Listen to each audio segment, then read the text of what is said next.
On the grounds of the Israel Museum, this limestone model of first century Jerusalem enables visitors to retrace events that changed the world.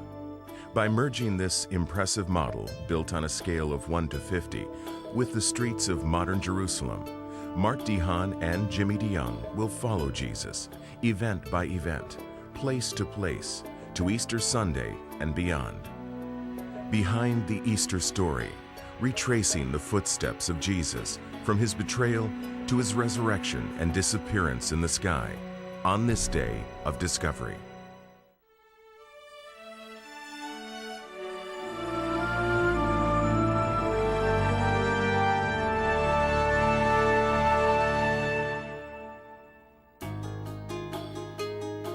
This is the land of the Bible, the modern city of Jerusalem.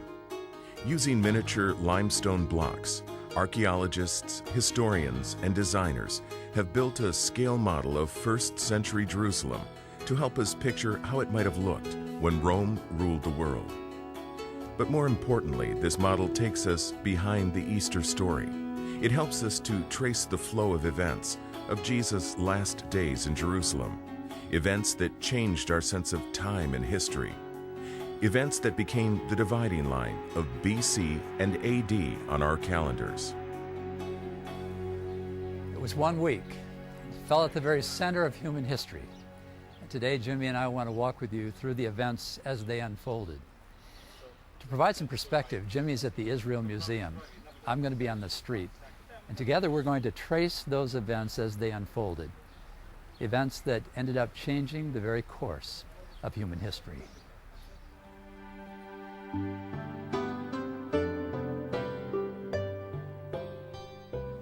We're at the Israel Museum here in Jerusalem. It's a model of the city of Jerusalem 2,000 years ago, during the time of the Roman Empire, during the days of Jesus Christ.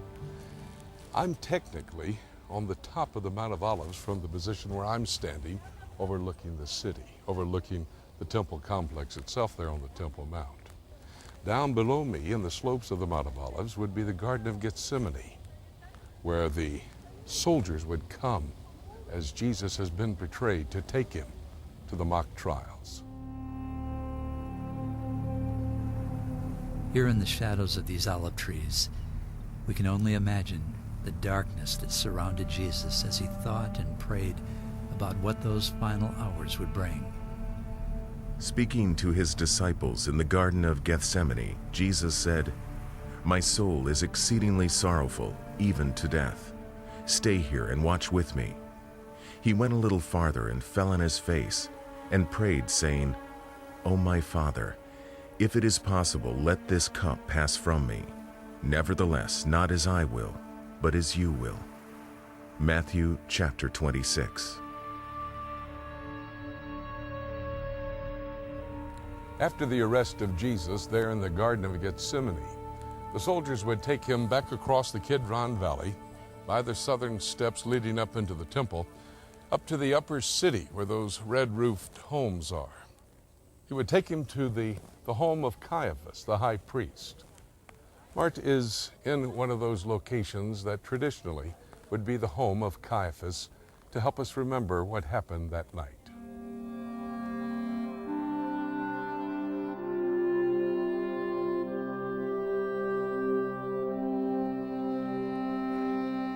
This gives us a good perspective on the area where Jesus was arrested in Gethsemane. Across the valley, just beyond the southeast corner of the old wall of Jerusalem, the green area is Gethsemane and the lower slopes of the Mount of Olives. Here Jesus was arrested by the mob, by the guard attached to Caiaphas, the high priest. And together they led him back across the valley to some place in the upper part of the city here. And here, a series of illegal trials and denials began. And they led Jesus away to the high priest, and with him were assembled all the chief priests, the elders, and the scribes. But Peter followed him at a distance, right into the courtyard of the high priest. And he sat with the servants and warmed himself at the fire. Mark chapter 14. These bronze statues represent an event that Jesus had predicted before his arrest. He had told his disciples that he would be taken and that all men would abandon him. Peter objected. He said, "Not me, Lord. I'll never leave you." And Jesus looked at him and said, "Peter, before the cock crows, before the rooster crows, you'll deny me 3 times." Well, Jesus was brought here to this part of the city. He was brought in before Caiaphas, the high priest. Peter was left outside. It was cold. He was warming himself by a fire, and a young servant girl thought that she recognized him and said, "Aren't you a friend of Jesus of Nazareth?" Peter found himself denying it. In fact, he vigorously denied it. And then Peter heard the cock crow.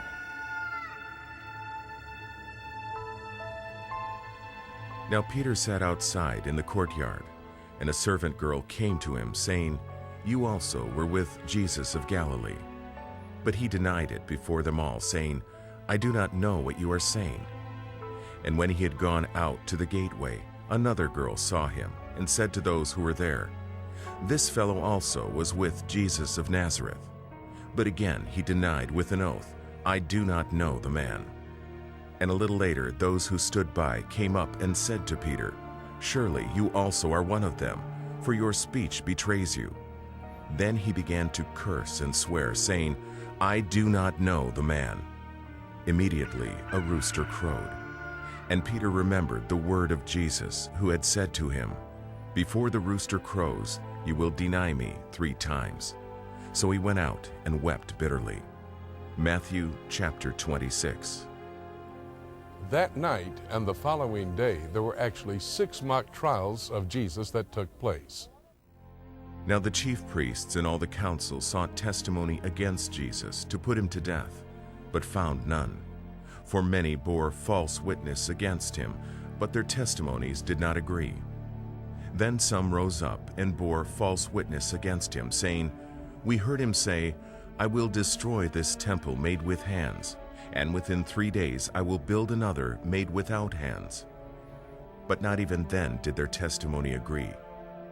And the high priest stood up in the midst and asked Jesus, saying, 'Do you answer nothing? What is it these men testify against you?' But he kept silent and answered nothing. Again the high priest asked him, saying to him, 'Are you the Christ, the Son of the Blessed?' Jesus said, 'I am, and you will see the Son of Man sitting at the right hand of the power, and coming with the clouds of heaven.' Then the high priest tore his clothes and said, 'What further need do we have of witnesses? You have heard the blasphemy. What do you think?' And they all condemned him to be deserving of death." Mark chapter 14. The first 2 religious trials would have taken place in the upper city in the home of Caiaphas the high priest. And then the religious leaders would have brought Jesus here to Antonio's fortress, to Pilate's judgment hall, where the Roman soldiers would have held Jesus Christ.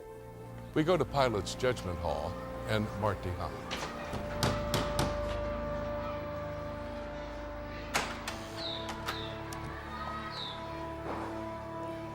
Over the centuries, Jerusalem has been rebuilt many times. So today, to come down to street level near the time of Christ, in the area of Antonia's fortress, we have to come down at least 30 feet below the present day street level.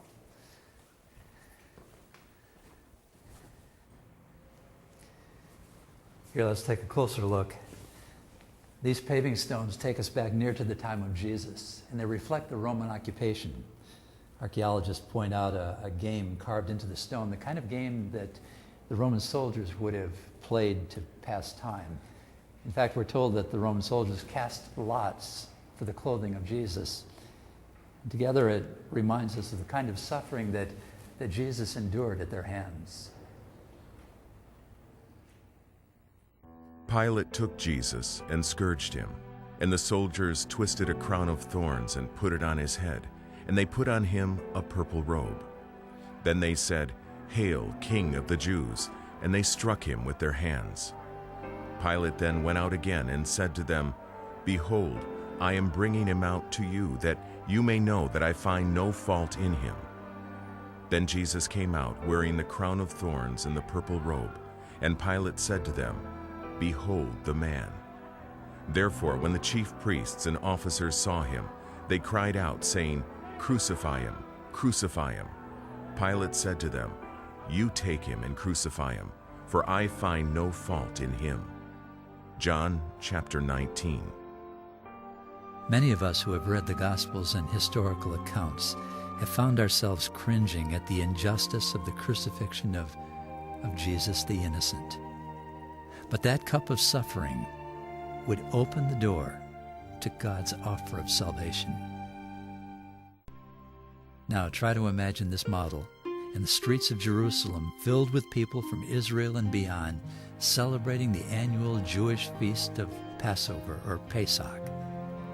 It's from the context of this ancient holiday that Jesus reaches across the centuries to us. According to the New Testament, it would be by his own suffering and death that he became our Passover sacrifice.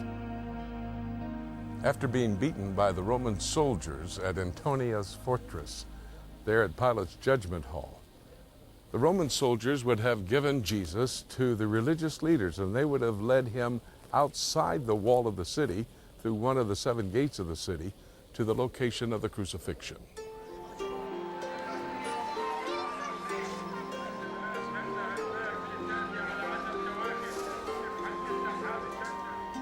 Here's a perspective of how Jerusalem has changed over the years. Just below the Damascus Gate is Hadrian's Gate, dates from 135 AD. That shows how much Jerusalem's been built up over the years. Now, we don't know for sure exactly where Jesus was crucified, but one thing we do know, it was outside of the city walls. Execution could not have taken place in the holy city of Jerusalem. And he, bearing his cross, went out to a place called the Place of a Skull, which is called in Hebrew Golgotha, where they crucified him, and 2 others with him, one on either side, and Jesus in the center. John chapter 19. When we're trying to determine the location of the crucifixion of Jesus Christ, today there are 3 traditional sites. Just outside the walls of the city there, to the west of the temple, would be the first site where today stands the Holy Sepulchre. Coming out of the Damascus Gate and to the north of the Temple Mount and Antonia's fortress would be where this outcropping of rocks is located. That's Gordon's Calvary. And I believe personally that the death, the burial, and the resurrection of Jesus Christ would have taken place on the Mount of Olives, there where you can see across the Kidron Valley is the observation place where we stood overlooking the city. Right now we join Mart at Gordon's Calvary, just north of the Temple Mount, an ideal setting to remember the death, the burial, and the resurrection of Jesus Christ.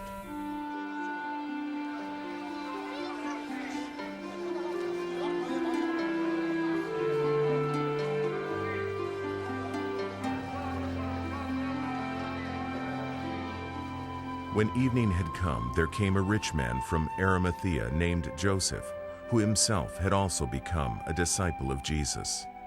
This man went to Pilate and asked for the body of Jesus. Then Pilate commanded the body to be given to him. When Joseph had taken the body, he wrapped it in a clean linen cloth and laid it in his new tomb, which he had hewn out of the rock. And he rolled a large stone against the door of the tomb and departed. Matthew chapter 27. Ken, what are the characteristics of the garden tomb that parallel the New Testament account? Well, we start off with the very fact, before we have the resurrection, we've got to have the crucifixion. And just outside this garden, before the garden in here was recognized as being a possibility of Joseph of Arimathea's garden, outside there was great excitement that they'd found Calvary or Golgotha outside the city wall at the grotto of Jeremiah, as one of the theologians said. But there is indeed the place of the skull just outside this garden. Ken Trustrail is one of the hosts of this popular site, which has been visited by hundreds of thousands over the past century. Not only is the tomb found here similar to the one in which Jesus' body was placed, but a nearby rocky hill has features that look like a human skull. Most archaeologists don't consider this the actual hill of Golgotha, nor do they believe that the tomb here is the one in which Jesus' body was laid. But as Ken explains, the features here give the visitor a feel for the setting described in the Bible. So we've got in this place here evidence that it was a vineyard 2,000 years ago. The word the New Testament gives us as garden is either a citrus grove, an olive grove, or a vineyard. For sure, this was a vineyard. Joseph's vineyard? Could have been, we can't be sure. But we do know what the tomb was like, and this one matches the bill. For instance, it's got a rolling stone entrance, the only one in the area. And the Bible speaks much of the rolling stone. It's got a large weeping or wailing chamber where the folk would mourn for the dead. Joseph was a rich man. He would have had a large weeping chamber. And then most interestingly of all, as far as I'm concerned, on the right-hand side of the entrance, we find the graves, and only one has been completed. And Mark in his gospel says that Joseph gave to Jesus a new tomb, and he tells us that it was on the right that the angel was sitting. So it fits in. Everything is as it should be. This site is geographically in the right place, outside the city wall, north side of the Temple Mount, where the great and glorious sacrifice got to be made. And there's a garden here, a vineyard, and a tomb with all the right answers. So if it isn't the place it ought to be, but if it isn't the place, it's a brilliant visual aid. But the main thing of all is that death couldn't hold Jesus, that everyone who comes here and looks into this tomb sees the same thing, an empty tomb, because 2,000 years ago or so, Jesus broke the bonds of sin and death and hell and was raised victoriously from the dead. And the message of the garden is very simple. Because Jesus lives, we can live also. After the resurrection, Jesus Christ would appear with his disciples here in the city of Jerusalem and to a number of other people according to the Gospels and the first chapter of the book of Acts. He even traveled to the Galilee and there appeared before 500, the resurrected Jesus Christ.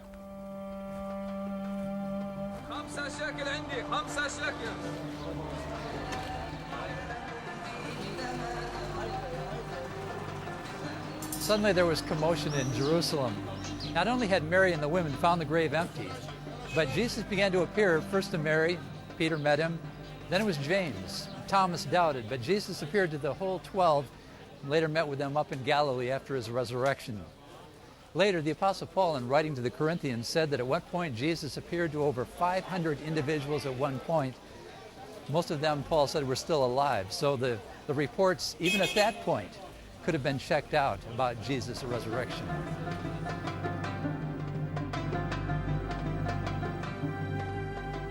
Moreover, brethren, I declare to you the gospel which I preached to you, which also you received and in which you stand, by which also you are saved, if you hold fast that word which I preached to you, unless you believed in vain. For I delivered to you first of all that which I also received, that Christ died for our sins according to the Scriptures, and that he was buried, and that he rose again the third day according to the Scriptures, and that he was seen by Cephas, then by the 12. After that he was seen by over 500 brethren at once, of whom the greater part remain to the present, but some have fallen asleep. After that he was seen by James, then by all the apostles. 1 Corinthians chapter 15. It's now 40 days after the resurrection, and following the appearances of Jesus before his disciples here in Jerusalem, and over 500 people in the Galilee, Jesus returns to Jerusalem, here to the Mount of Olives, which is represented by where I stand overlooking this model. At that point, Dr. Luke, in Acts chapter 1, tells us that Jesus Christ will leave this earth and go back to heaven. I'm going to join Mart now on the Mount of Olives.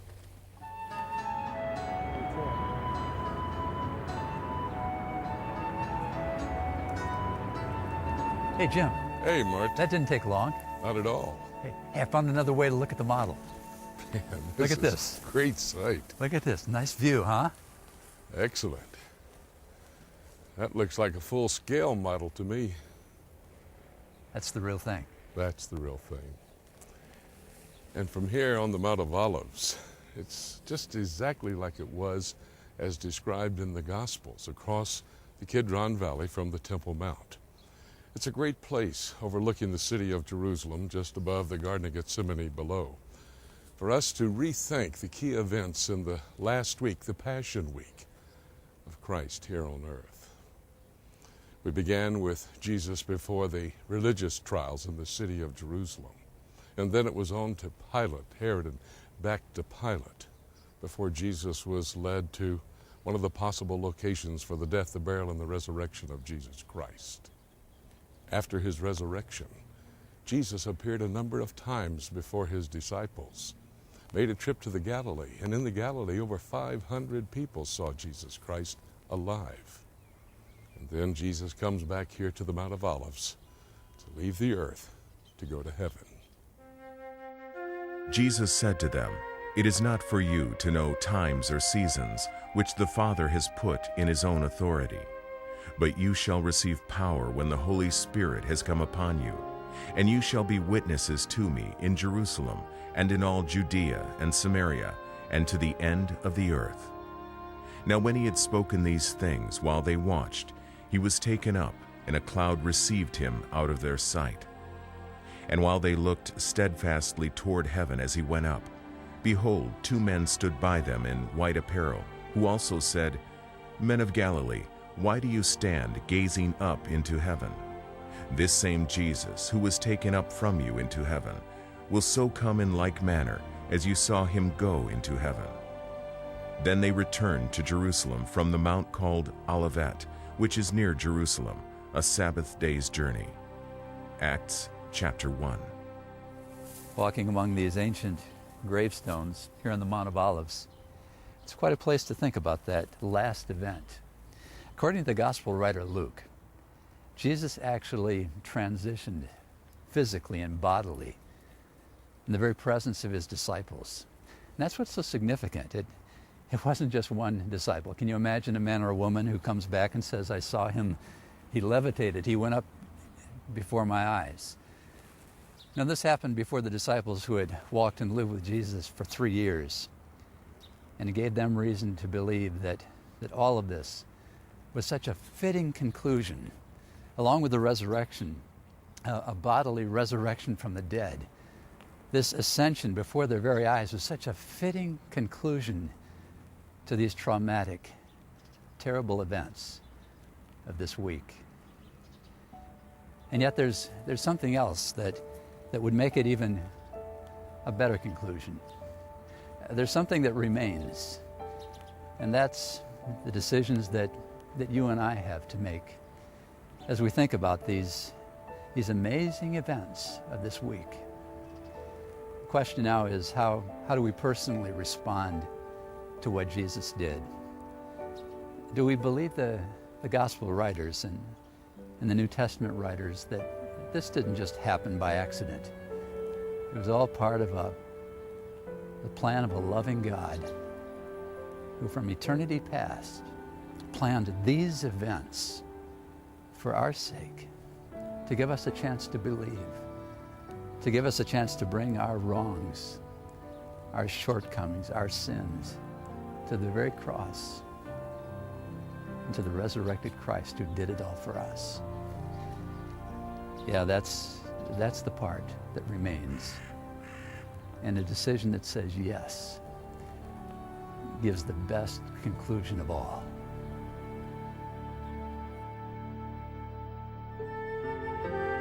He was in the world, and the world was made through him, and the world did not know him. He came to his own, and his own did not receive him. But as many as received him, to them he gave the right to become children of God, even to those who believe in his name.